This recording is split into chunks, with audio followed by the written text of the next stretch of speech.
we actually couldn't get the video feed of me. Our photographer is like, I hate you right now. Okay, so gravitational waves are amazing. So these two black holes actually merge together. This is what the data look like. So the thing that's awesome about this data is that it's taken from Louisiana, Livingston, Louisiana, and Hanford, Washington, so in two very different sites in the United States. And you can see that these two different waveforms look strikingly, awesomely similar. And what this means is that this merger of two black holes was actually detected in an identical way at two different sites, really, really hammering down that this is a real detection of gravitational radiation coming from the merger of two black holes. So I have one simulation of this, and then I'll cease and desist. Oh, and I'll just say from a personal note, this says, what a wonderful day in our and my lifetime, a wave revealed from a spectacular collision spectacularly long ago. A new way to examine the universe. Congratulations to all of you who are clever enough to study black holes. And that's a note from my mother that I received the day that this discovery came out. So you know that things are going well for astrophysics when your mom emails you about how awesome your field of study is. Okay, so this is a merger of these two black holes. We're going to zoom in on this simulation. Down here on the bottom, you're actually seeing that waveform we were looking at. This is the frequency of the gravitational radiation you're seeing from the system. So the kind of fabric-y looking thing underneath is our 2D rendering of space-time. And you can see that these two black holes distort space-time. And they actually, as they distort space-time, they dissipate a little bit of energy, causing their orbits to slowly revolve in closer and closer. And that also causes the period of the wave to start getting shorter. And you can see we're heading toward merger here. They're distorting space-time more and more. These clever simulations folks slowed it down so that it didn't totally blow our minds. You can see that space-time is being distorted more and more. They even froze it for us. They're just about to merge. Check it out. Space-time is super distorted. And then in the background, you can actually see the ripples in space-time dissipating away from, sort of moving away from this newly merged black hole. And it is this ripple in space-time that we detected at those two detectors in the LIGO experiment. So it's pretty awesome, pretty super exciting and amazing, and a whole new way of looking, or not really looking, but of detecting astrophysical phenomena in the universe. So pretty cool. These were two black holes that were, I believe they were 29 and 36 times the mass of our sun, respectively. And during the course of this collision and merger, they emanated away around 3 solar masses, 3 times the mass of our sun worth of energy, which is a whole lot of energy. All right, so why am I telling you about this? It's because I am a huge black hole lover. I study black holes. That's why my mom thinks it's awesome that people do things with black holes, even if I have nothing to do with it. But I do think black holes are super awesome. So I'm just going to start our talk today describing what a black hole is. So it turns out that Daryl's favorite definition for a black hole is an object that has an escape velocity that exceeds the speed of light. What do I mean by that? You all have experienced escape velocity every time you try to throw a baseball to somebody, and that baseball, unfortunately, does not go into orbit because none of us are super people. It just falls right back down onto the surface of the planet. It turns out if you could actually throw that baseball at around 11 kilometers per second, you could send it into orbit around our planet. If you could throw it just a little harder than 11 kilometers per second, which is super fast, you could actually cause it to escape the gravitational influence of our Earth. And so that is our escape velocity for our planet that has its particular mass and volume.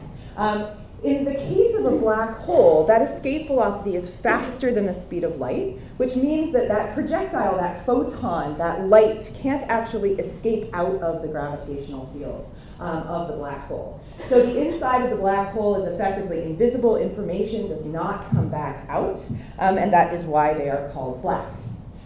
So in an astrophysical setting, we actually describe black holes with only 2 parameters, their mass and their spin.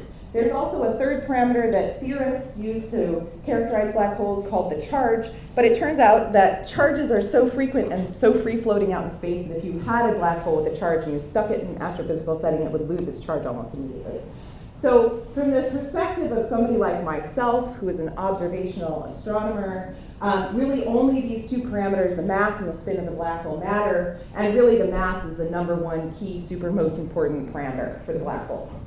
So in many ways, though these are exotic, they sound crazy, they sound cool, they cause egg beater ripples in the fabric of space-time, they're actually really simple objects from a physical perspective. Okay, so what are other ways of, I can see you all now. Hello, everyone. I have white slides, have a whole new awesomeness. So another way to think about, this is a series of other ways that people have described black holes. So this is the one I just gave you. This is sort of my favorite, most intuitive definition for a black hole. It's an object whose escape velocity, whose mass and volume dictate that the escape velocity is higher than the speed of light, which we denote with c almost always in physics and astronomy.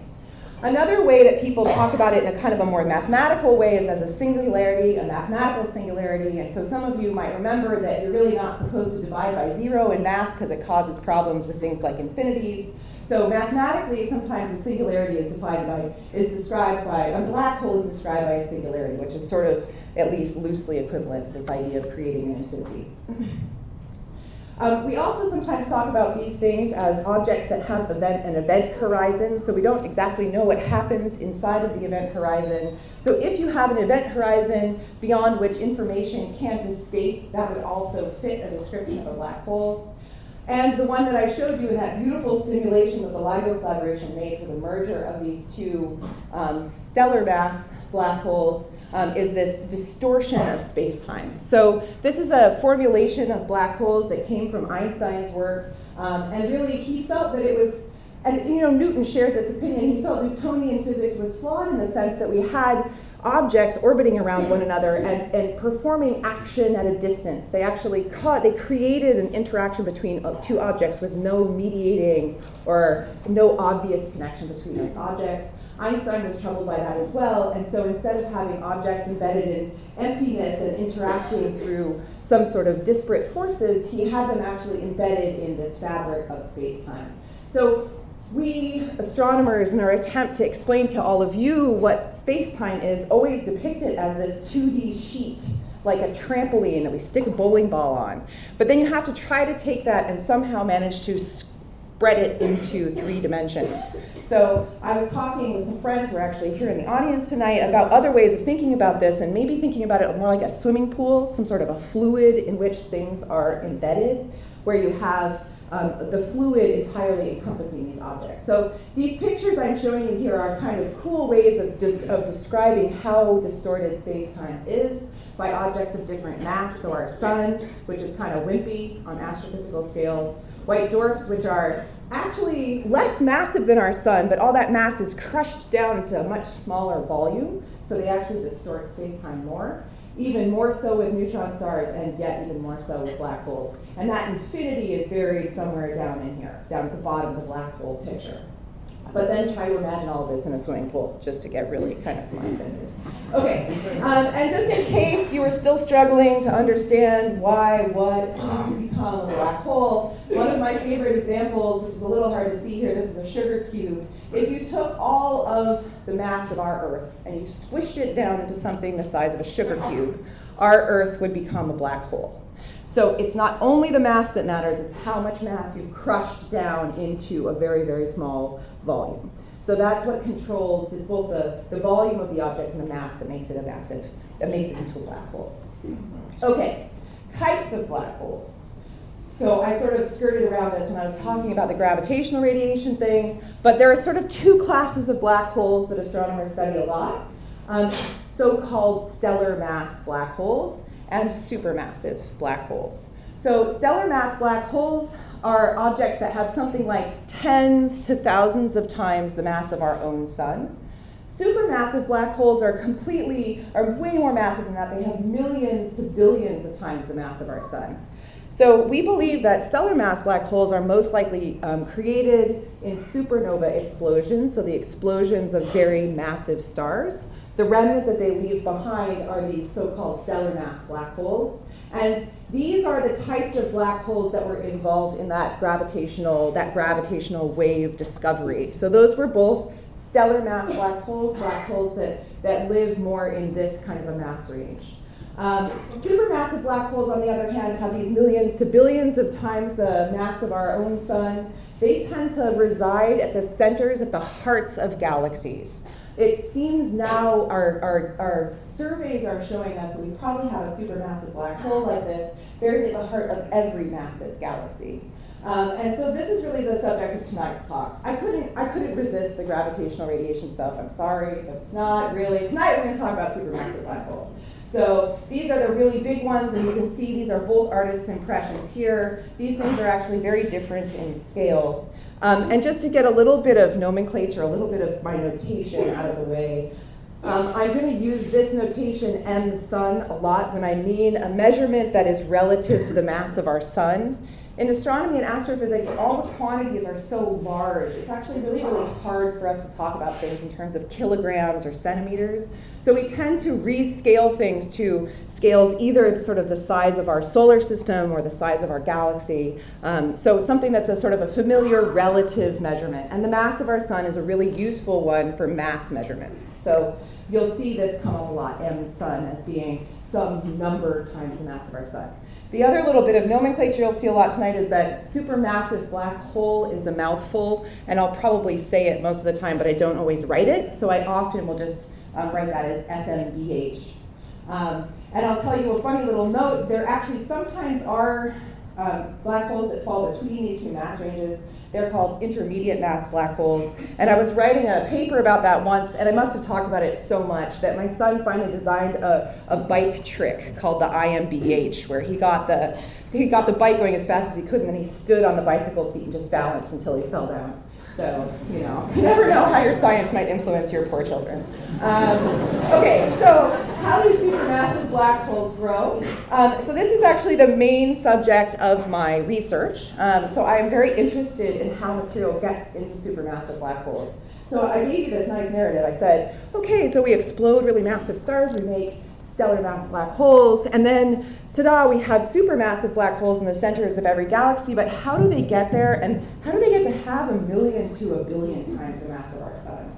So a word I'm going to throw around a lot for the next couple of slides here is this idea about how black holes accrete material. So accrete is just a fancy physicist way of saying stuff falls in, or stuff falls on. So asteroid, comes in, smashes into the Earth, and extincts the dinosaurs. That accreted. Okay, so the object accreted onto our Earth. All it means is it fell onto something else. So I never want it to sound mysterious. We like these terms. We get used to using them, so we use them all the time. But there's nothing really all that sophisticated. So black holes become massive by accreting material, and they accrete all kinds of material. They accrete stars.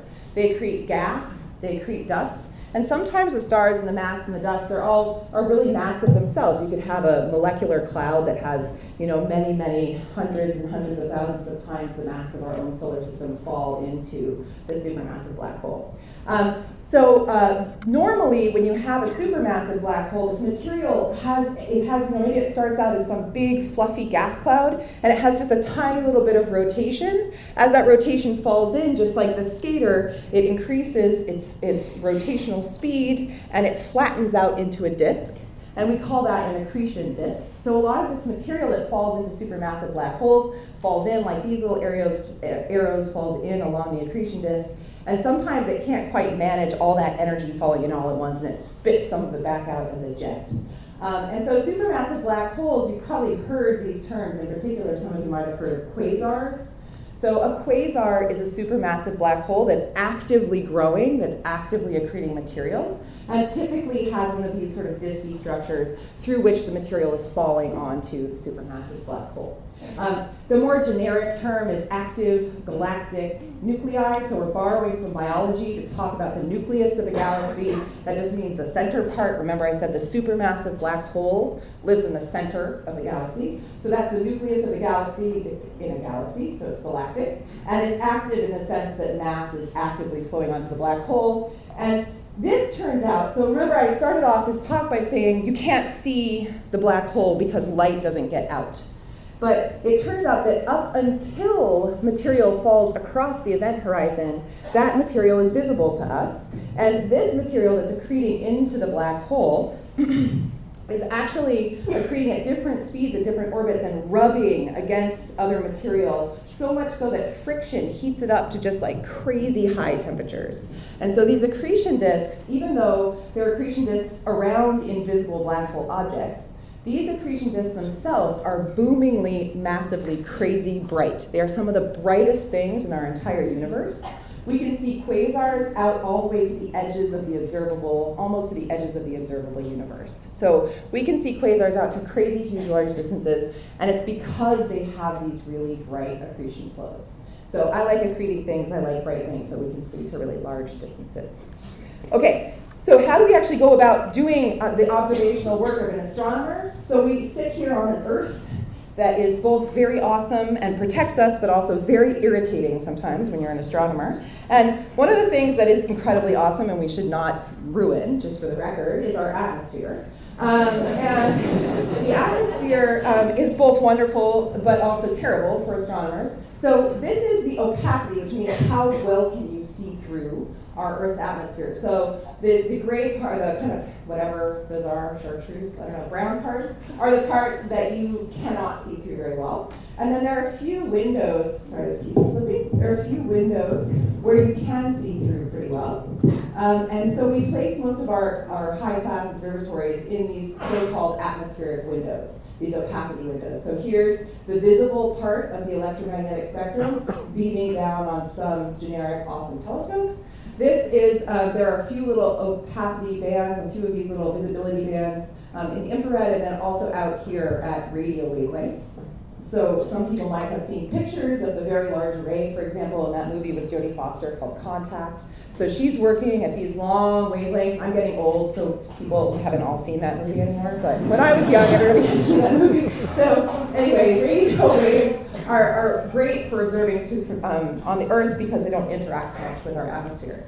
If you want to observe things at wavelengths that sit in these regimes, you have to revert to using space telescopes, and that's usually what I do. So I observe a lot out at these very energetic short wavelengths, gamma rays, X-rays, and ultraviolet. We're really happy those don't make it down to our Earth's surface because they would completely destroy our DNA.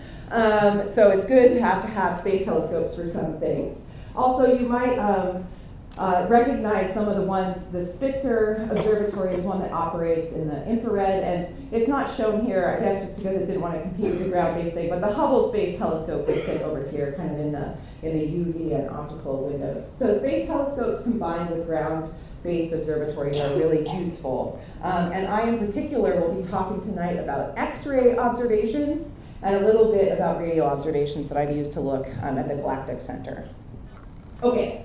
So this is supposed to be going into the heart of our own Milky Way, so a supermassive black hole in the Milky Way. So it turns out we're pretty sure there's one there, and I'm going to try to walk you through how we know that. And so it turns out that if you were to be in the southern hemisphere and you looked toward the constellation Sagittarius, you would be looking toward the center of the Milky Way Galaxy. There's a lot of dust in the way. So people thought they were going to understand galaxies by looking out at the night sky and doing a really careful job of counting stars. But that doesn't work very well. It turns out with kind of a previous generation of telescopes, when you counted stars, you actually didn't see any more stars toward the galactic center than you did in any other direction. You could kind of tell the galaxy might be disky, but you couldn't tell whether there was a distinctive center. And the reason for that is all of this dust and gas. So these black parts in the middle of the diagram, or the middle of the image, which you can see even more prominently here, that's dust and gas just blocking out optical photons, blocking out the kinds of light that we see with our eyes. And that makes just, looking at things that are living here in the bulge in the center part of our galaxy really difficult. And that's one of the reasons that I have reverted to working in radio and X-ray wavelengths, because those are wavelengths of light that penetrate through this dust shroud and allow me to look at the galactic center without all this obscuration getting in my way and messing up my observations. So the supermassive black hole, as I mentioned, is in the direction of Sagittarius. Just so our pet name for it is Sag A star, or Sagittarius A star. So just to decompose that for you a little bit, Sagittarius is the constellation. A means it's the brightest thing in the radio, because that's where it was discovered. So capital A means brighter than anything else in the field. And the star means that it's in the galactic center. So, you know, we have terrible naming in astronomy. Anybody who's ever taken an astronomy class knows that we're completely insane with our units and magnitudes and terrible naming schemes. But Sagittarius A star has become sort of a common nomenclature for the supermassive black hole in the galaxy center, in our Milky Way Galaxy. So how do we know it's there? I'm going to show you a little video here. This is, I know that gravitational radiation now takes the prize for like one of the coolest things in astrophysics, but previously this is one of the coolest things in astrophysics. So here we go. Here, in a moment, we'll start a really neat video. So this is a video of stars. So it's not even, it's really like kind of an animated rendering of real data. And you might notice that all these stars are orbiting around that little white symbol of a star in the middle of the screen. So it's right here. I'll go back and I'll play it for you again. So here's this white star. That's just there to guide your eye, and you'll see it fades out. It gets outliney. And you can see all these objects appear to be orbiting around that thing. That thing is actually only there in the animation. There is no object that we can see clearly in the optical, but all these stars are clearly orbiting around the same point in space, and their orbits are consistent with the same mass. And that means, and when we figure out what that mass is that might be guiding these orbits, we can tell that it's a mass around 4 times 10 to the 6, so 4 million times the mass of our own sun. So this is an object that is a supermassive black hole, and we're seeing, I'll go back and play this for you one more time, we're seeing all these stars orbiting around the supermassive black hole in our galactic center. So these are some really impressive observations that span now all the way up to 2015, so more than 20 years of watching these stars move around in the center of the Milky Way Galaxy and move around this point in space that we now really firmly believe is a supermassive black hole. I'm going to point your eyes here for a minute to this little scale bar that says 0.1. This stands for arc seconds. Don't worry about that so much right now. Just sort of bear in mind that this marker is roughly around 800 times the distance between the Earth and the Sun. And I'm going to use that distance, we call it an astronomical unit. I'll use that distance a few times. So it's just the average distance between the Earth and the Sun. So this is around 800 times the distance between the Earth and the Sun. So all of these stars are packed into a pretty tight space orbiting around a supermassive black hole. So in addition to those stars orbiting around the supermassive black hole, we think that there's gas and dust, some sort of accretion flow onto the supermassive black hole as well. So this is an artist's impression from National Geographic magazine, and you can see here that this is where the event horizon of the supermassive black hole is, at least in an artist's imagining of the black hole. This object, Sagittarius A star, was discovered in the 1970s, and we think there's some kind of hot accretion flow, much like the one that I showed you in the little animated depiction a few slides ago. And so I've mentioned that I study the galactic center and the X-ray, and so what does this really look like? So sorry, real data is never quite as beautiful as artist impressions, but real data is cooler in many ways. So this is what X-ray data looks like. I'm not going to worry so much about this panel. This blue circle here is showing you sort of roughly the sphere of influence of the supermassive black hole. But I'm going to draw your eyes instead here to this sort of smudgy looking image, which is an X-ray image of the galactic center and the supermassive black hole. This is that hot X-ray emitting gas, that gas that's heated up to temperatures that are so hot that they emit X-rays. And this is the distribution of that gas orbiting around the supermassive black hole in our Milky Way. And I'll point you here again to this scale bar. Remember the one last time was 0.1 arc seconds, and that was about 800 astronomical units. This is around 8,000 astronomical units. And so all those orbiting stars are embedded inside of this hot gas. So this is sort of a little, again, an artist's impression. This is a beautiful multi-wavelength image of the galactic center. These are some of those stars orbiting around, and this fuzzy stuff here is sort of depicting what this accretion flow might look like. And very deep, deep, deep, deep, deep, like even probably a pinprick smaller than my laser pointer there, deep inside of that structure is the supermassive black hole way down, buried inside the center here. And just in case you're having a little bit of a hard time keeping all the different scales in mind, I'm going to put this thing in the context of our own solar system. So here is an artist's impression. This is a picture from a textbook of our solar system. Here's our sun. We're right here right now. on Earth. So about 1,000 astronomical units is around here. So all those stars I was showing you, these huge, massive stars, the ones that give rise to 30 solar mass black holes when they explode, all of those stars are packed inside of this inner region of our solar system, so inside of the Kuiper belt. And the black hole itself on this scale here is inside the orbit of Mercury. So the black hole sits on something that's probably roughly like the scale of our sun in this picture, and all these stars and this hot accretion flow, they're all buried in something that's roughly the sort of size scale of our own solar system. So our solar system is a really awesome place to live. The galactic center would not be so awesome a place to live because you would be completely irradiated by crazy UV photons, not to mention you would have a black hole to contend with on a daily basis. Okay, so we wanted to talk about how Sagittarius A star became supermassive. So here are some of the ideas. I've talked a little bit about accretion.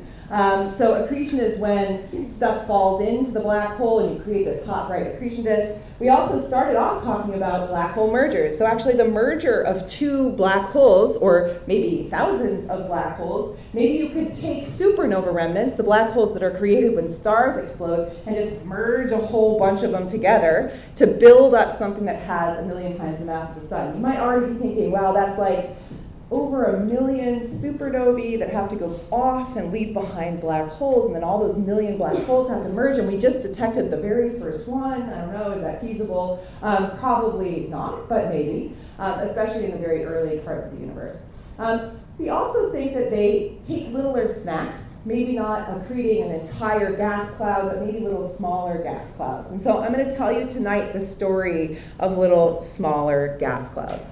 I also forgot to mention right at the beginning of this talk that the science I'm sharing with you tonight is like the messy, icky, crazy zoology of astrophysics. This is not a clean gravity wave discovery. So get ready, hold on to your seats. I'm about to tell you we don't understand how this works, we don't understand how that works, we also don't understand how this other thing works.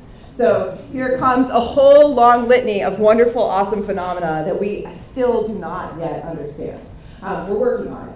So gravitational waves, we're getting closer. That's pretty awesome. We think that these are emitted when you merge black holes together. Hopefully we'll hear about many more of these discoveries as the years go by.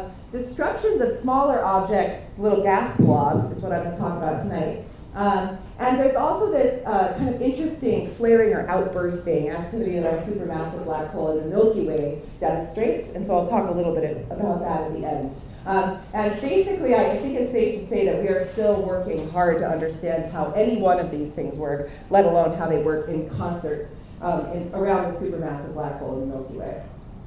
Okay, here we have another cool video. I love videos. So this is the awesome thing about this video, which I'll play for you at least twice, is that this is all real data. This is actually not an artist's impression. You are looking at beautiful, real data of the universe around us, of our own Milky Way. And these helpful visualization folks have put a red circle around the object that I want to show you tonight. So this object is called G2.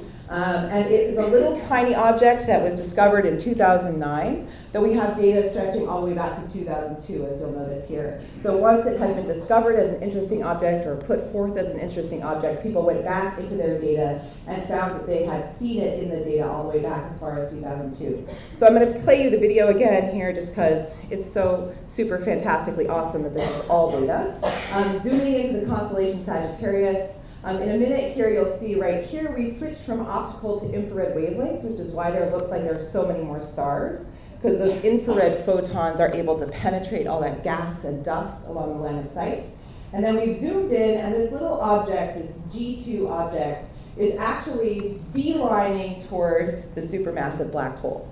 So when it was first discovered, people were like, holy cow, this is amazing. There's an object that is really fast tracking it straight to the supermassive black hole. And maybe we'll have the opportunity to watch this thing accrete onto the supermassive black hole. And I have written so many proposals that say in real time. So I would like you to know that in real time means 20,000 years ago.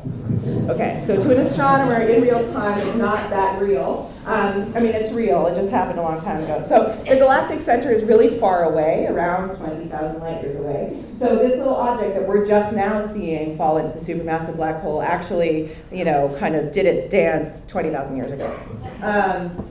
So how did we go about trying to look at this thing and watch it fall into the supermassive black hole? I mentioned earlier that I use a lot of space telescopes, so we use all these wonderful, I just love this graphic because it's so nerdy and fantastic. You know, who doesn't like space telescopes? They're like so cool looking. So these are a few of the different ones. You all probably have heard of the Hubble Space Telescope. This is Spitzer. This is the Chandra X-ray Observatory. This is XMM Newton, which is sort of a partner to Chandra, another X-ray observatory.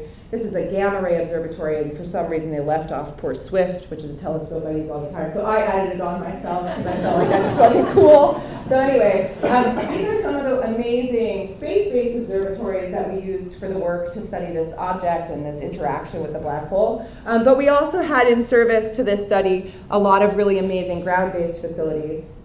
So these include the Very Large Array and the Very Large Baseline Array, which actually links together telescope facilities like this across all of the Earth. We had amazing sub-millimeter observatories, including this incredible new observatory at sub-millimeter wavelengths. It's in the Atacama Desert in Chile. We put a lot of telescopes in Hawaii and Chile because the observing conditions there are excellent. And then we also used a few of these wonderful infrared telescopes, which use this technique called adaptive optics, which is how all those, remember the S-star video, the stars that were orbiting around the supermassive black hole that I showed? Those observations were all collected with telescopes using this technique. And this technique, you actually take a laser and you shine it up into the upper atmosphere where it actually excites sodium molecules in the upper atmosphere that have been deposited by micrometeorites. Like, go figure, right? So these are sodium D lasers, a lot like a lot of the street lights that you'll see around Montreal and other places. And these lasers excite these little sodium molecules up in the upper atmosphere, and they make a fake star. And by tracking that fake star, we can actually trace the wiggles of the atmosphere over our telescope and subtract those out of our data. So instead of our data looking all wiggly, it all just looks like nice, persistent sources. And so people who work really intensely on these observatories will tell you, like, I hate to break it to you, but we took the twinkle out of your stars. So the twinkle comes from the atmosphere scintillating around, and these lasers are designed specifically to undo the twinkle. So we don't want twinkle, we want nice, steady, persistent sources. Okay, so a lot of people were excited, clearly. Like, these are world-class, many, many world-class facilities. These are many more world-class facilities. And scientists from all over the world got together. They thought this G2 object was really super neat and really might teach us something about how mass makes its way into a supermassive black hole. So all hands were on deck observing this, this particular object. So here are images, now color-coded just so you can see the different dates.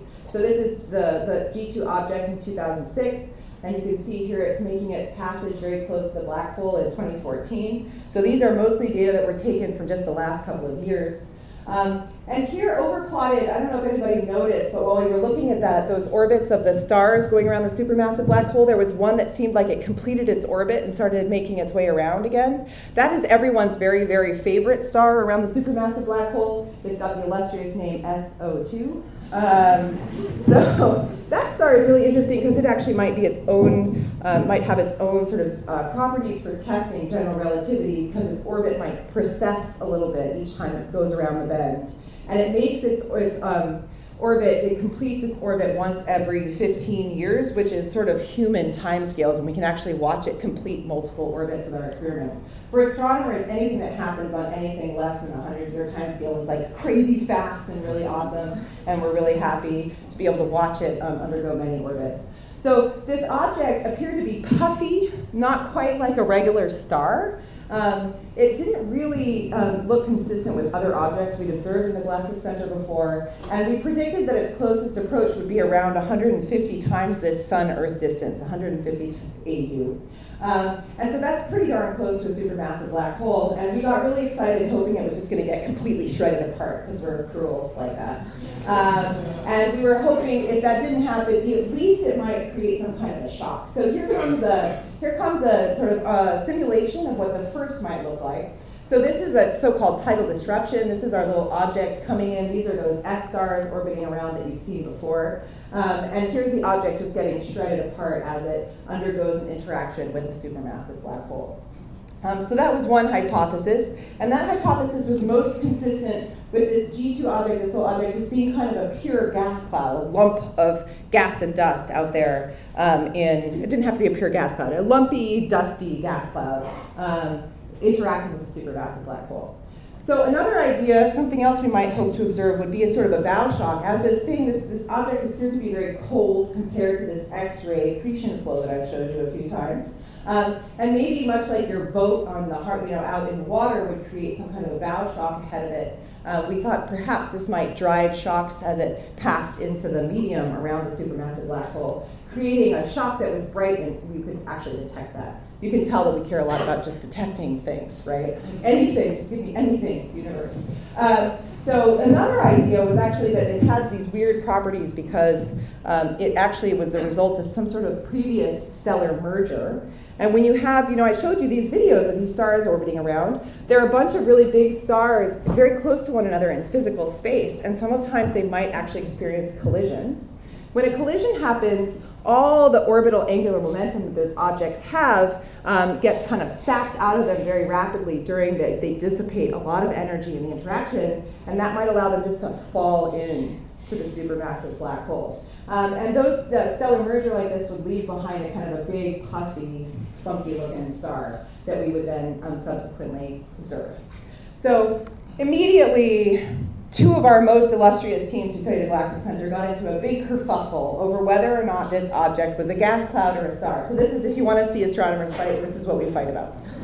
Is it a cloud? Is it a star? Right? It's really serious. But I was actually at a meeting in Colorado last week, and these two groups are still duking it out. They still are passionately in disagreement over whether this is a gas cloud or a star.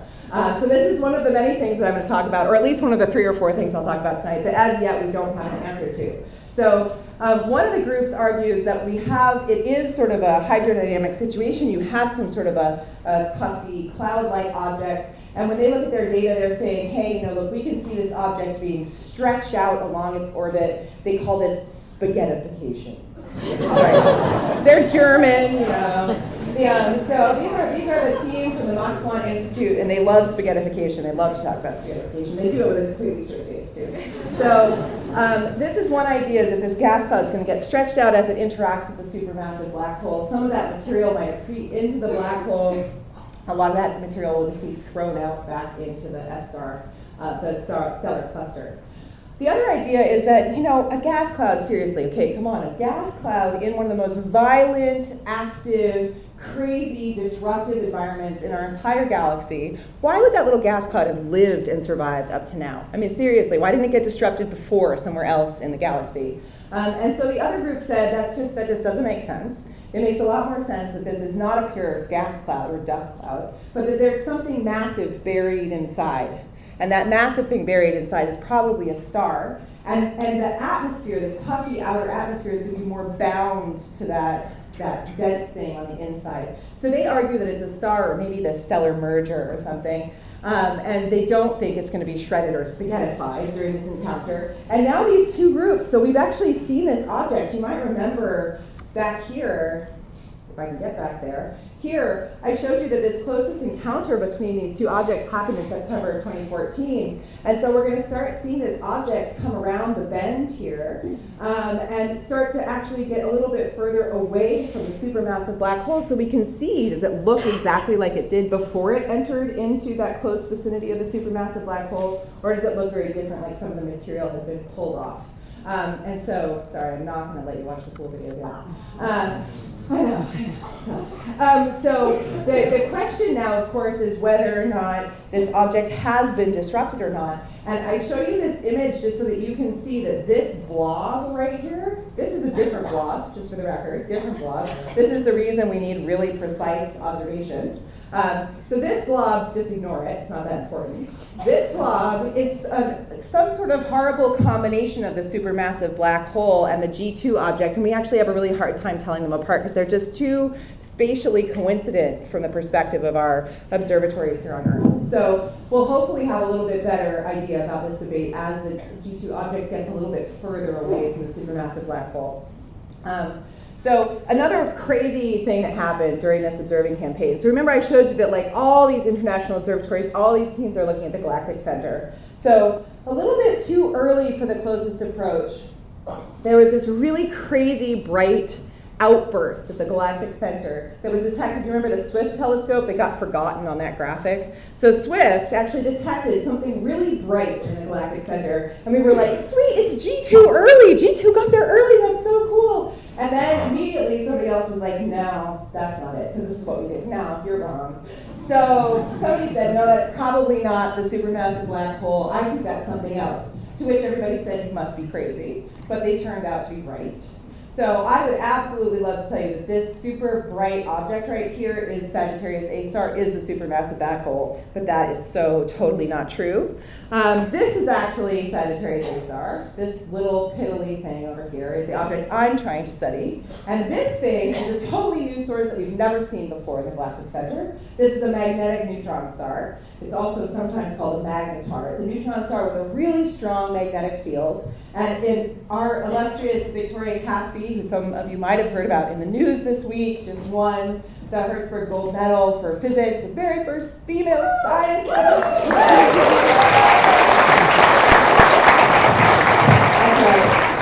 Go Vicky Caspi. So she studies these like annoying contaminants in my field.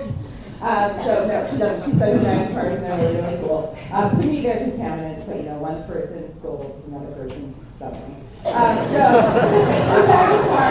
object has been really amazingly cool, actually, and it turns out it's actually in orbit around the supermassive black hole. And we've never detected a neutron star in the direction of the galactic center before, which is weird because there are all those massive stars in orbit around the supermassive black hole, and sometimes when they explode, they leave behind black holes if they're really, really massive. But sometimes when they explode, they leave behind neutron stars when they're a little bit less massive. So with all those bright stars there, we should see kind of at least a couple of neutron stars. And this is the very first one that we've ever observed toward the galactic center, and it's actually kind of a weirdo neutron star. It has a really strong magnetic field that seems to be very young. So anyway, that was a long departure. I'll come back to this magnetar maybe in the end. But so here we are. We're trying to study this little teeny, little piddly gas cloud falling into a supermassive black hole, and this thing goes off right on top of our object. So I'm going to show you a press image for Sagittarius A star and for flares from Sagittarius A star, but I want to remind you that the brightest thing in the image is actually this magnetar and not Sagittarius A star. But you'll see when I show you the press image that sometimes Sagittarius A star gets kind of pissed off about all this competition and has this little outburst, a little tantrum, and gets really, really bright just for a second. Oh, sorry, let me not show that to you yet. I'll come back to this. Oh, okay, never mind. I'll come back to the press image in just a second. Let me show you my data first. Okay, I only have to show you one piece of data. The data is so not as cool as a lot of the pictures, but this is my data, so I'm showing you my data. I love this data. I know, it's sad, but it's true. I'm also an X-ray astronomer, and the other funny thing about this data is that X-ray astronomers, unlike people who study at optical and infrared wavelengths, we don't have very many photons, and so actually when every time a photon hits our detector, we count it. We can practically name them. Like, oh, that one had this energy, and it arrived right at this time. So a lot of these are counts per second, and so we're literally counting individual photons as they hit our detectors. So this is known as a light curve. This is how many counts are hitting my detector as a function of time. So this is the number of counts, and this is the time. You'll notice it stretches all the way from April 2013 to October 2014. There are actually a bunch of big gaps in between my observations. They don't actually give me space telescopes for 2 straight years to do anything I want with them. But I took the gaps out because it's really hard to see otherwise. So part of what I was going to show this to you before I got distracted by the magnetar is just that we never actually saw G2 in the X-ray. So this red line here shows you the average X-ray emission from Sagittarius A star, and if G2 had done anything, there's actually a bar here that you can't see. We would have expected it to get about this much brighter. So G2, if it had accreted any material onto Sagittarius A star, or if it had driven a bow shock or anything really energetic, we would have expected it to rise by this much over the course of these observations, and it never did. So we never detected G2 in the X-ray. It was very disappointing. We all cried a little bit, but mostly we were too distracted by other cool things going on, like the magnetar and So no sign of G2. This is also true in the radio. But we got really distracted by some of the other things you might see in this light curve. You see all these little bumps that are above this red line? So these things are flares that come from the supermassive black hole. And in particular, you might notice I've put blue boxes on a couple of them here and here that leave off the top of the plot. So if I redo this plot to its natural scale for these bright emissions, so these things here with the purple arrows now, this is what they look like. So this is that emission that we were seeing before. This is what Sagittarius A star normally looks like. And then it had a couple of crazy, super ridiculously bright flares. So 400 times its normal emission and 200 times its normal emission. And just because I'm competitive, the last record holder only had 140 times, whatever. So, no, seriously, he's actually a collaborator. So these are 400. These are the two brightest flares we've ever seen. So here we are. We're watching the galactic center. We're hoping to see G2. We never see G2, but we pick up the very first magnetic neutron star ever detected from the galactic center, and two of the brightest flares we've ever seen from the supermassive black hole. So astronomy is full of things like this. We go after one thing and we end up finding all kinds of other things. So this is the press image I was promising you. So that persistent blue source is the magnetar, not Sagittarius A star. But can you see the flare going off? Yeah, and you can see it's offset in the direction of Sagittarius A star, the supermassive black hole, like it was in that image that I showed you before. So this really bright flare, during this super bright flaring event, which happens right here, Sagittarius A star totally outshines the magnetar. So I think it just was feeling much like me, a little bit competitive, and like, come on, don't steal all my glory. So I'm going to sort of wrap up now, but I want to just talk a little bit about how we also don't understand flares. So I've told you we don't really understand why the magnetic neutron star is there. We don't really understand why we didn't see G2, and in fact, we can't even agree about whether it's been spaghettified or whether it's a merging star. And now I'm going to tell you about how we don't really understand what these flares are, and this is why it's fun to be an astronomer, because there's like an endless source of mysteries that we're trying to figure out. And so here are two of our best ideas for what these flares around the supermassive black hole might be. So over here on this side, I'm showing you a beautiful X-ray image of our own sun. This is from the SOHO satellite. Hopefully this will play for us. Oh no, it's not playing. My video won't play. That's sad. Oh no, here we go. Okay, good. We don't have to be sad. So here, these are big magnetic loops. So our sun is actually not even really all that magnetically active, but all stars have some magnetic fields. And these are beautiful, detailed images that we have because our Japanese kind of collaborators have this amazing satellite that just watches our sun all the time. And so these beautiful magnetic loops, you can sometimes see that they get really close together, and they do this thing called reconnecting. So if you have two magnetic fields that are like this, and you push them too close together, they'll eventually just get kind of frustrated by being forced into a position they don't like, and they reorient like this. And when they do that, that reconnection actually accelerates particles like crazy and gives you these big bright outbursts that you're seeing, these little peaks in brightness that happen along the magnetic field lines. So this is our sun, obviously. It's not a black hole, and it's not a supermassive black hole. But we think that accreting material, that disk of material flowing into the supermassive black hole, is also threaded with magnetic fields. So as it rotates, you're going to have these tangled up magnetic fields like you have on our sun, and you might actually have some of these magnetic reconnection events that cause these bright flares to happen intermittently. But just to emphasize that we have no idea really what's going on, an equally good theory that fits the data just as well is that perhaps embedded in that accretion flow are little rocky objects. They have to be something like a kilometer in size, which is about the average size of an asteroid in our own asteroid belt. And if you had those asteroids, I don't know how well you can see this, but you see how this one got dangerously close? And it's getting spaghettified. It's getting pulled apart, and you can see as it gets pulled apart and falls in toward the event horizon, it liberates a lot of energy, and that might be the flaring. All right, so in case it hasn't dawned on you already, magnetic reconnection and asteroid disruption are really super different theories. And the fact that we can't tell these two theories apart just go to show that we're still really working hard to get the right observations to test our ideas. We have a lot of ideas. We have too many ideas. And we need more data to help us understand. So this is an unsolved mystery, and I always laugh. I usually show this to collaborators because this is sort of scientists-ese, but I always say it's not for lack of trying. Okay, so these are like just papers published from 2001 to 2013. So we publish papers about this kind of stuff constantly. We're always trying to figure out what's going on. We still really don't have good consensus about what is this origin of these flares. And so this is probably the kind of most active area of my research right now. Okay, and what about that magnetar? So I just thought you might like to see a cool image, partly because our fantastic Victoria Cassidy is famous, partly for these types of objects. So you've already seen this is a picture of Sagittarius A star, and in this case, this is a picture of Sagittarius A star before the magnetar appears. So the magnetar appears right there. You can see here it is, and it makes it kind of dwarfs Sagittarius A star in this X-ray image. And this is a picture of maybe this is just one idea of what might be going on when these magnetars go off. So in a magnetic neutron star, you have a really high magnetic field, way outstripping what our sun has. And you imagine that magnetic field is locked down to the surface and the star is spinning. And once again, a little bit like magnetic reconnection, you twist up these magnetic field lines, but now they're anchored into the surface of a really dense star. And so they twist and they twist and they twist and they twist and they twist, and they build up a lot of tension in the surface of the star. And eventually the surface of that star, even though it's really dense neutron material, just can't handle it anymore, and it cracks. It's basically like a huge star quake. And that star quake could unfold like this. We put this into the Sky and Telescope article that I think some of you probably have seen because we thought it looked really cool, to be honest. But the other idea is actually that maybe instead of having just a single rupture, where you see here a single rupture that's catastrophic and sends out this really energetic burst, it might actually be that the whole entire surface of the neutron star shatters.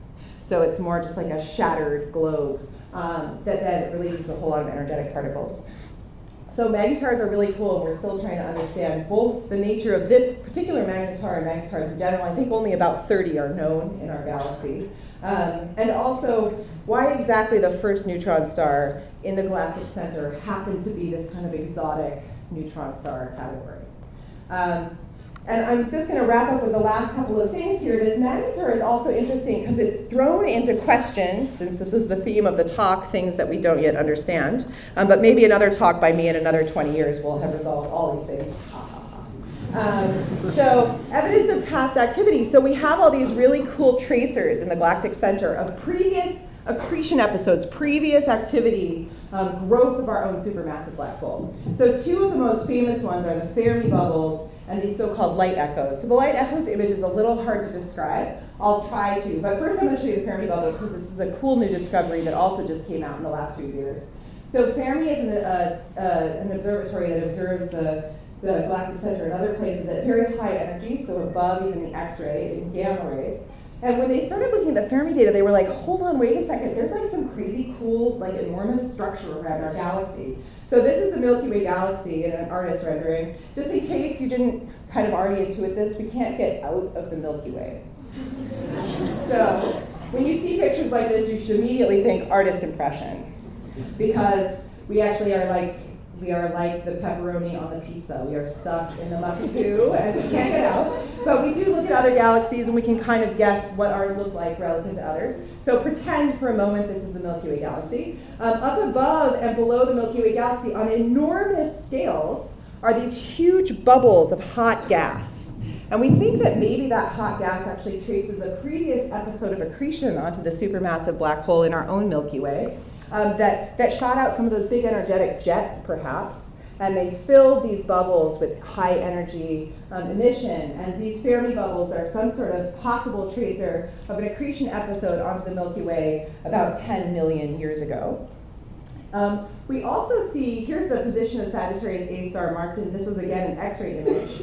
And the colors here are red for older, green for middle-aged, and blue for younger. And so the red, you'll notice there's more red stuff over here and blue stuff here. What this is we call it a light echo. We can actually see light passing through clouds near Sagittarius A star and lighting up different clouds at different times.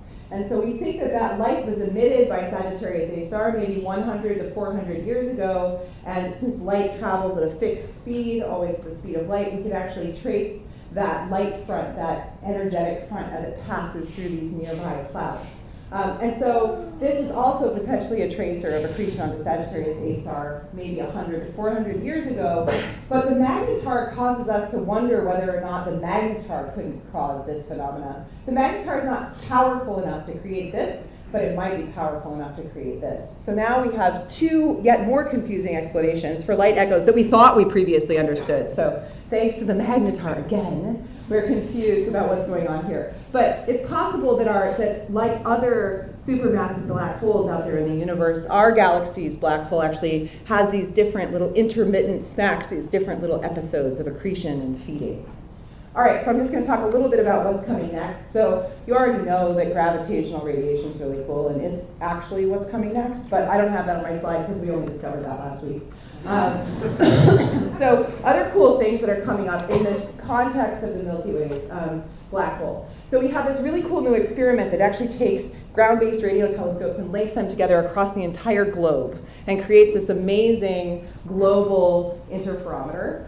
And it's actually going to go out there and it's going to take a picture of Sagittarius A star, a picture of our supermassive black hole. And what that looks like is actually that hot accretion flow, that hot gas. You see the black empty space in relief against that accretion flow. So that's what we mean when we say we're going to image the supermassive black hole. It might look something like this. It actually has this kind of weird relativistic effect where you see the light kind of getting boosted along the side that's coming toward you of the accretion flow. And it's slightly suppressed along the side that's moving away from you. That's why you see this kind of funny light boosting here, which I will point out was not included in the black hole simulations in Interstellar. Which irritated all of my GR specialist friends. I was like, it's still really cool. They were like, it's cool, but. So. Never satisfied. So this is a really interesting experiment. It's starting to take data already. Hopefully we'll actually be able to show you a picture of our supermassive black hole in the Milky Way sometime in the next sort of 5 to 10 years. I mentioned those adaptive optics techniques where we shoot those lasers and make fake stars in the sky to get rid of the twinkle in our stars. So this is sort of the state of the art right now. This is one of our Keck telescopes in Hawaii observing with adaptive optics. We're hoping that with improved technology we can get to images that are more like this. But really we're still only seeing the tip of the iceberg. We're only seeing those brightest stars. And we think that underneath those brightest stars is a whole hive of smaller stars that are making many, many, many orbits around the supermassive black hole, which might allow us to test general relativity. So this requires a 30-meter, you know what ELT stands for? Extremely large telescope. I told you we're really clever in our naming. So the extremely large telescope, the one that Canada is a member of, has its own special and very illustrious name. It's called the 30-meter telescope because it's 30 meters. So with next generation adaptive optics might actually help us start to image stars that are lower luminosity, that are not as bright orbiting around the supermassive black hole, and give us many, many, many different tests of Einstein's theory of general relativity.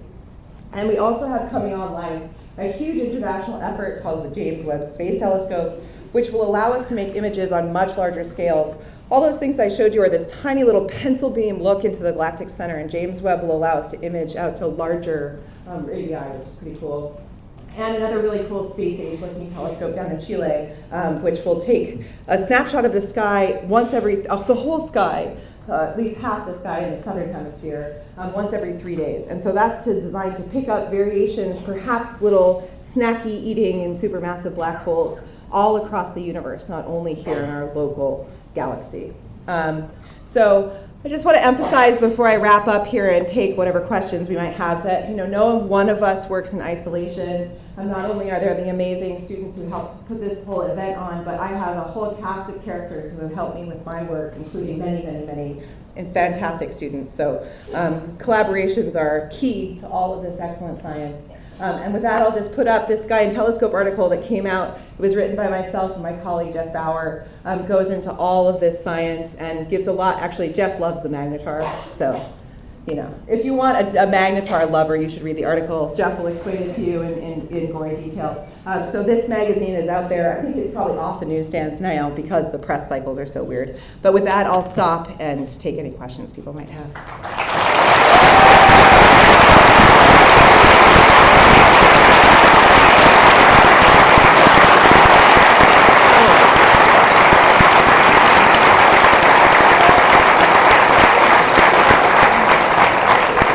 forgot I control the lights. There we go. Okay. This is low, believe it or not. I know you're probably all blinded right now. So I don't know if people have questions or how much time we have because I don't have a clock. Yeah.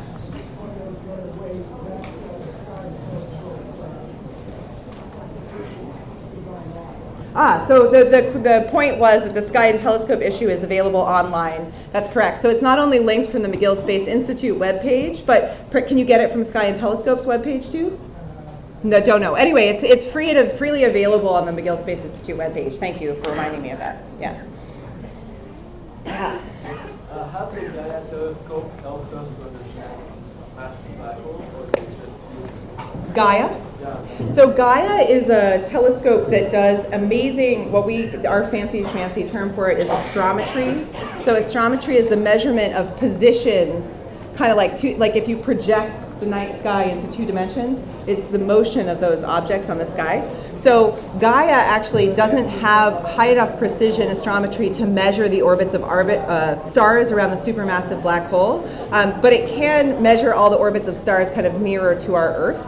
So if a supermassive black hole happened to come really close to the Earth, Gaia would probably know it was there. But hopefully we haven't missed another supermassive black hole in the Milky Way Galaxy. But it might be able to detect a stellar mass black hole disrupting the stars in the neighborhood of the Earth. Unlikely, but possible.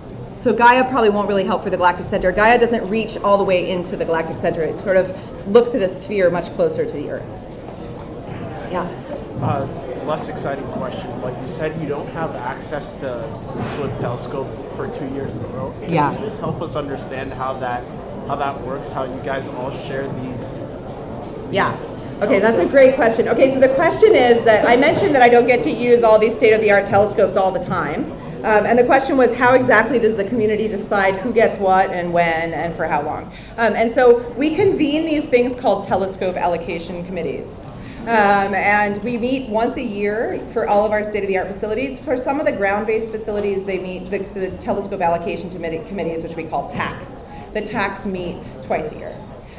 So what happens is all of us, hardworking scientists write proposals. We say, here's my idea for what I want to study, and here are the technical specifications for how I would need to acquire that data on this particular telescope, and I submit that to a telescope allocation committee. They compare all of those proposals, and then they decide who to allocate time to.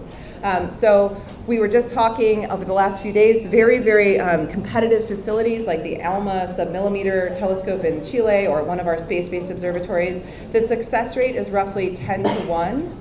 So, for every 10 proposals submitted, 1 is allocated time. And in general, the total hours that are allocated are actually it's an even smaller fraction than that. So it's very competitive. Other scientists compete for grant funding. We compete for telescope time. So we also compete for grant money, but we really want the data. We want the data desperately. But it turns out that, like many other sciences, astronomy has moved in the direction of larger collaborations. So that big collaboration list that I put up for you, that is a fairly contemporary phenomena. It used to be much more, like a whole bunch of scientists get together, they get their university to invest a lot of money, they build a telescope. But when you put a telescope in space, you're talking about billions of dollars, right? That's a national effort and usually an international effort. And that means that all of you as taxpayers are helping pay for those international efforts, and that means you have to have a much more open process. It's just not me and my 5 buddies who built a telescope and get all the time, right? So we need to have a more equitable and sort of meritorious review of those proposals. And so that's generally the way it unfolds. There are still telescopes that are owned specifically by institutions, and their use is dominated by those institutions.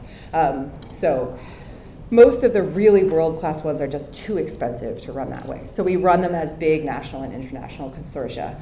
So in general, the gaps that I took out of my data way outweigh the data itself.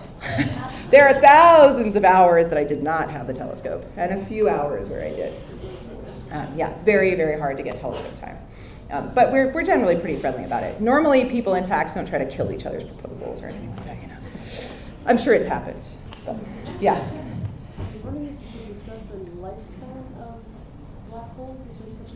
Yeah, so the lifespan of black holes. That's a good question, and one that probably we don't really know the answer.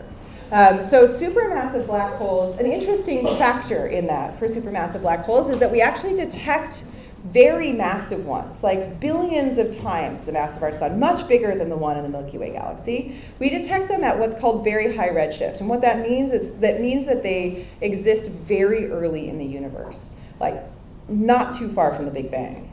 And the fact that we see supermassive black holes so early in the life of the universe means that they must have formed very quickly. So we think supermassive black holes have some mechanism for forming and for growing their mass very, very rapidly in the early universe. And that's an open question that theorists are working on. It could be that you have a whole bunch of supernovae, like I said, and you merge together a billion smaller black holes. But that's actually really hard to do. Small black holes are not so inclined to get smashed into one supermassive black hole. But maybe you have some really big cloud of dust in the early universe that just collapses so darn fast it never becomes a star at all and just goes straight into becoming some more massive object. So the answer to the lifetime question is that our universe hasn't lasted long enough for us to see any black hole go through anything that vaguely seems like a life cycle. So as far as we know, they happen and then they just stick around forever. I have my brother is a theoretical physicist, and he wrote a paper recently about white holes, which is this idea that perhaps the mass that goes in eventually gets down to some smallest scale, the Planck scale or something, and then rebounds. And eventually all that stuff comes flying right back out. It takes like millions of times the age of the universe for that to happen. So even if there's any truth in that theory, and there might not be any truth in that theory at all, we're never going to see it, right? I mean, that's already, it's like many, many, many, many, many thousands and thousands of times the lifespan of our own universe. So black holes, for all intents and purposes, are just here. They're here to stay. Once they get created, they stick around. Yeah. How may observations through gravitational waves help you shed light on your own research? Yeah, so that's a really good question. I don't think we even know the answer yet. So there are two things to know about that. So the LIGO detection of gravitational waves was a detection of stellar mass black holes merging together. So they're massive, they're like 30-ish solar masses, but they're not supermassive. In order to be able to detect two supermassive black holes merging together, you have to build the LIGO experiment in space. And that experiment, up until recently, was called LISA, the Laser Interferometric Space, or I can't remember what LISA stands for, something array, somebody probably knows. But LISA was canned by both the European Space Agency and NASA. And so people are working now on trying to re-envision that experiment. But if we wanted to see more massive things, so things that really could merge together and build up supermassive black holes like the ones I study, we have to build a LIGO-like experiment in space. And it's hard, because the way LIGO works is it's two arms, and it basically what you're measuring is like the Earth like whoop, doing that, right? And that causes the two arms of these two laser arms to actually, well, the two arms of the experiment to shift slightly, and you detect that with lasers. So to detect that up in space, you have to have formation flying spacecraft that are so stable that you can actually measure when those two spacecraft move like a centimeter closer or further away from one another. So your formation flying technology has to be really super, super sensitive. So it's a hard experiment to do. There's something called the LISA Pathfinder that was successfully launched not too long ago that was sort of a test bed for doing some of that kind of experimentation. So the LIGO discoveries, the gravitational wave discoveries, that are going to come out of that experiment are much more likely to show us things about mergers of lower mass black holes, which won't directly connect up to my work unless we start to see rates of merger that far exceed our expectations. And then it becomes more and more feasible that you could merge together a whole series of smaller black holes and start to build something bigger. That is not our expectation, but our expectations have, as I've tried to emphasize, been wrong more than once. So, and that first detection by the LIGO experiment was surprisingly loud, as they put it. It was a really, really unexpectedly massive merger. So it already was a little bit not what people were anticipating. So, I think that that whole story is wide open. We'll see. in the next 10, 15 years, even this year. I suspect they have many more they haven't told us about yet, given all my friends who have been in lockdown for the last 6 months, not telling us anything. So, yes, there were some other, sure. Yeah, you were talking about stars orbiting black holes. So are there some planets like we've seen in Interstellar, some planets orbiting black holes? And my other question is about white holes. Before you mentioned them, I was going to ask this question. There are some theories that says, that say that the black holes themselves are white holes in other universes, and the Big Bang itself is the result of a white hole that, started emerging some matter to our universe. So I'll try to rephrase just so everybody can hear since I have the mic, and then I'll just share my bias. So the two questions are there planets potentially? So we saw these videos of stars orbiting around the supermassive black hole. Could you have something kind of like the interstellar scenario where you had planets in orbit around the supermassive black hole? And the second question was, is it possible that a black hole in our universe appears in another universe as a white hole? And is there any potential connection between that explosive white hole behavior and our own Big Bang that led to the sort of creation of our own universe? So I will just say, and my brother would kick me, so I can say this because I have family who would kick me for it. I will just say that as an observer, all of those theories are super fascinating, but they live in the realm of sort of a theoretical mathematical construct which we can't test. So I'm an observer and I like to test things, and so to me I'm like, well, white hole, black hole, big, I don't know, right? But I can't test it. There's no prediction of the theory that gives me anything to hook an observation or any data into. So to me they're like fun. Why not think about it? But as far as we know, there is no wormhole leading to another universe. Not that there couldn't be, only that we have absolutely no idea how to even go out and test that idea, right? Kip Thorne loves to talk about wormholes. And the idea of a white hole and connections to a Big Bang, possibly. I just don't know enough to know whether or not people have tried to connect those dots together. But I'm a very physical person. I'm like, whatever. You find me something that's not on the Planck scale and that's not 1,000,000 times the age of the universe, and then we can talk. But that's, like I said, it was just going to be my bias. So I don't actually know the answers to those questions. But I do actually, if you're curious, Kip Thorne did write a nice book that accompanied the movie Interstellar that explains a lot of his ideas about some of those more theoretical questions about really, truly disruptive entities in the fabric of space-time. And it's an entertaining read. And I think you can get it as a PDF as well, or at least parts of it. So the other question about planets around our supermassive black hole. So I will say that the G2 object, actually one of the theories that was put forth early on by a woman named Ruth Marie Clay and her colleague Avi Loeb was actually that it could be a disrupted planet. That there might be, and probably not so much just a single planet, but maybe a protoplanetary disk around a star that had a close collision with some other star in that messy stellar neighborhood, and some of that material just got stripped off and lost a lot of angular momentum and started to fall into the supermassive black hole. So it's not exactly interstellar-like, because in Interstellar you have planets sitting in stable orbits around the supermassive black hole embedded in like a crazy irradiated accretion flow, and yet still water worlds somehow.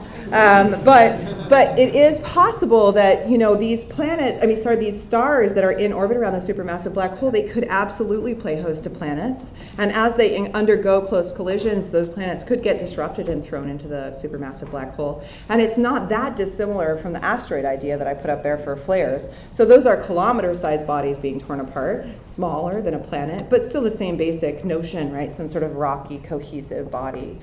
So I don't think we really know the answer to your question, but it is something that we actually have some hope of testing if we could, see more objects like G2. I should say that the infrared folks who discovered G2 do have a whole population now of other objects that look like it.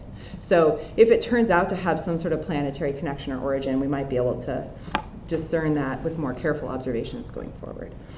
Probably not interstellar-like, though. There's Hollywood, and then there's the rest of us. But there's some questions way in the back. You have to really yell, project your voice. How is a magnetar created, and what is its theorized lifespan? Oh boy, I bet there are other people in the audience, in particular some of the grad students here, who know that better than I do. So a magnetar is created. A magnetar is a very young neutron star.